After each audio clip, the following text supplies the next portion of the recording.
What's up, guys? It is the 6th of June, 2009. If you're still thinking in terms of dollars or euros or yen or whatever, you kind of see where it is right now. If you're not measuring the Dow Jones in ounces of gold or in barrels of oil or in stalks of corn, if you're still measuring it in a different currency, like I said, it's 2009. June 6th. I don't know how far or how long it will take, the Dow Jones, the NASDAQ. And so the Dow Jones will hit 30,000, then it'll hit 40,000, and then it'll hit 50,000. But it'll hit 40,000 faster than it took to hit 30,000. Better yet, it'll hit 60,000 faster than it took to hit 40,000. And so as these asset prices continue to inflate, they will trickle down and inflate real estate prices. They'll also inflate prices on the shelves. They'll inflate the prices of anything that's still globally being able to be manufactured to get to you. Those prices of those things will continue to inflate. So I was listening to a thing about Bitcoin. I had an interesting kind of revelation that he was talking about. This guy. And basically the internet revolutionized communication. The same way that cable TV revolutionized communication. The internet was kind of a digital extension of the Dewey Decimal System. I have never used it. I'm 28 as of this recording. I didn't know how it worked, and last night my mom's husband was telling me how you look up books, what actually you can categorize millions of things or billions of things, an infinite number of things once you get on the other side of the decimal point. And, I did enough time surveying and GPSing, doing grade check, dealing with math until some people call it the third eye, was like burning.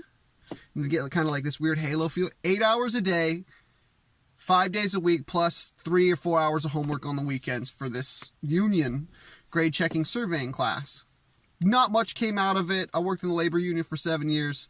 I didn't want it. I didn't like the style of people that were in it. They didn't like it. But it did give me this kind of effect with numbers where I actually, I like to use them in percentages with everything. So typically, I would take, if I wanted to understand the percentage, what 24 is of a whole of something, the whole is 35. 24 divided by 35, it gives you a percentage with the decimal point.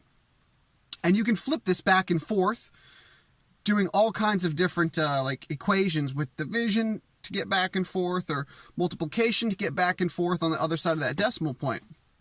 Dewey Decimal System was digital, integrated, and you got the internet with IP addresses and stuff. That's how I understand it.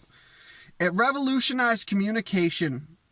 Just like cable TV revolutionized communication. The whole president could talk to the mass as a whole. But there's a point of failure with the internet and the communication is because you have a server and a client. Servers feed thousands of clients. So there's a center point where somebody can come up and be like a sovereign nation's current nation, somebody big. A big organization or group of individuals can come up and you can squash the server, cuts off the clients. Bitcoin is client end to client end. So it is a database artifact trail. It's a database artifact that's left behind a protocol as it's moving along. This protocol is almost like a living organism leaving behind a trail, a database artifact. So this will be known for so long of a time. But what it does is it gives you trust now. Everybody can trust without having to trust somebody else or giving trust to somebody else. And there's no third party, direct peer-to-peer. It's communication, but this is actually trust and communication. So with the cable TV, where I was going with this, it got overloaded with ads. It got overloaded, with all this extra crap. And it's still communication, but it comes with extra people lost trust in it. And this internet thing came along. People started using it. YouTube was free. All you needed was an internet connection, which was cheaper than your cable, what you're paying for cable. And you're getting all this extra crap with it that you lost trust in all of that because it was too bogged down. And so you went over to this other thing that was cheaper and you could trust it more because you didn't get all the ads.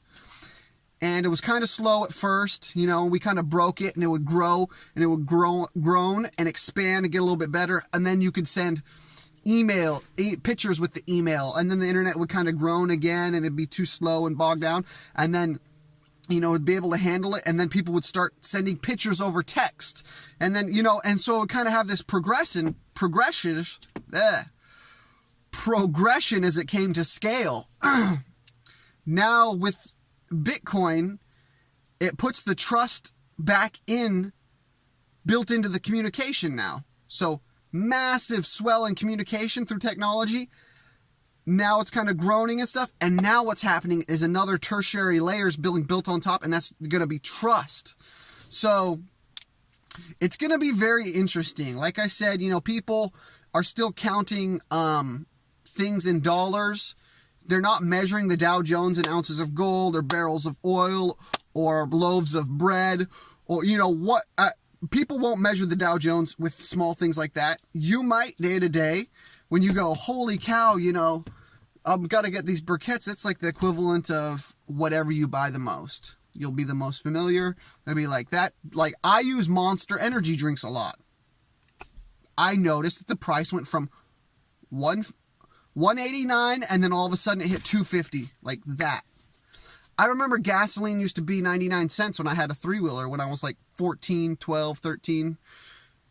And now it's this high. I used to be able to fill it. And so the wages won't increase as fast as the prices increased. So they'll constantly be lagging behind and the gap will get bigger and bigger until it's so obvious where people can't buy food. There's a threshold that gets hit, and it's where 40% of your income, and this has always happened throughout history, when things happen, big societal breakdowns, slowdowns, regrouping, reorganization, collapse of the Soviet Union, when the population uses 40% of their income, their 2-week income, their 1-month income, their 1-year income, it's all different for everybody because everybody gets paid at different rates. But at that 40% progression for the masses, of 40% of your income going to food, that's where you have problems with society, with rioting, with rises of dictators, because that's the best time for them to ride out is when there's currency crises. The Weimar, most people know what World War II is. They don't realize what actually set it off was Germany is a big country. They're the biggest of the Europeans, and they were going through a currency crisis. And somebody came along with a solution. His solution, first to get power, then to build a little bit of a military with whatever was left of the budget, and then go and get some resources. And that's what he did. Obviously, details are details. That's what he did. Anyways, guys, I hope that gives you some aspect to it. But, you know, I do have, you know, I think you should look at Bitcoin. I come across people, nobody that I really know. 2 people I've ever met in my life so far have known about it. One lady who was a bartender who had heard it from, you know, some people rambling, some dude, and told her a ton about it. She totally got it, but she didn't care. It's like you know, everybody's barber is kind of like their therapist or what have you. Maybe some people's therapists are their bartenders.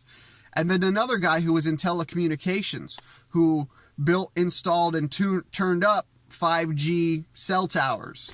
He understood it. I'm sure he was hodling. He was drunk, but whatever.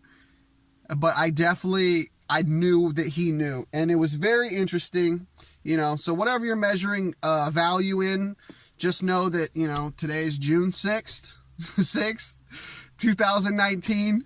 Everybody I know still measuring in dollars. It is what it is. Those bank.